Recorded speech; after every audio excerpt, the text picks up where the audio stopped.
ಕಾಲ ಬಹಳ ವಿಚಿತ್ರವಾಗಿ ಸಾಗ್ತಾ ಇದೆ.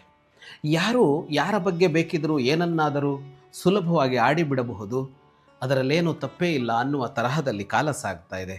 ನೋಡಿರೋಲ್ಲ, ಗೊತ್ತಿರೋಲ್ಲ, ಕಂಡಿರೋಲ್ಲ, ಯಾರ ಬಗ್ಗೆ ಬೇಕಿದ್ದರೂ ಅವರು ಹೀಗೆ ಮಾಡಿದ್ದಾರೆ, ಇವರು ಹೀಗೆ ಮಾಡಿದ್ದಾರೆ ಅನ್ನುವ ನಿರ್ಣಯಕ್ಕೆ ಬಂದು ಬಿಡ್ತಾ ಇದ್ದೀವಿ ಮತ್ತು ಅದರ ಬಗ್ಗೆ ಏನೆಲ್ಲ ಹೇಳಿಬಿಡ್ತಾ ಇದ್ದೀವಿ. ಮನುಷ್ಯನೇ ಸೃಷ್ಟಿಸಿಕೊಂಡ ಎಲ್ಲ ವ್ಯವಸ್ಥೆಯನ್ನು ಮೀರಿ ಗಾಳಿ ಸುದ್ದಿಗಳಿಗೆ ಕಿವಿಗೊಟ್ಟು ಯಾರ ಬದುಕನ್ನು ಬೇಕಿದ್ದರೂ ಸುಳ್ಳುಗಳ ಸರಮಾಲೆಯಲ್ಲಿ ಕಟ್ಟಿ ಹಾಕಿ ಬಿಡ್ತಾ ಇದ್ದೀವಿ.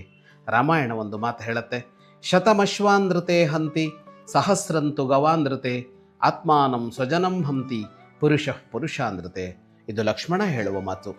ಒಂದು ಕುದುರೆಯ ವಿಷಯದಲ್ಲಿ ಸುಳ್ಳು ಹೇಳಿದರೆ, ಒಂದು ಕುದುರೆಯ ವಿಷಯದಲ್ಲಿ ಸುಳ್ಳು ಹೇಳಿದರೆ 100 ಕುದುರೆಯನ್ನು ಕೊಂದ ಪಾಪ ಅಂತೆ.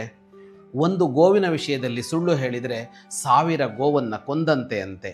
ಹಾಗೆಯೇ ಒಬ್ಬ ಮನುಷ್ಯನ ಕುರಿತಾಗಿ ಮಿಥ್ಯಾಪವಾದ ಮಾಡಿದರೆ, ಸುಳ್ಳು ಹೇಳಿದರೆ ತನ್ನನ್ನು ತಾನು ಕೊಂದುಕೊಂಡಂತೆ, ತನ್ನ ಬಂಧುಗಳನ್ನೂ ಕೊಂದುಕೊಂಡಂತೆ. ಅಂದರೆ ಆತ್ಮಹತ್ಯೆಯೂ ಹೌದು ಮತ್ತು ಅದು ಸ್ವಜನನಾಶವೂ ಹೌದು, ಬಂಧು ಹತ್ಯೆಯೂ ಹೌದು ಅಂತ ಹೇಳ್ತಾನೆ.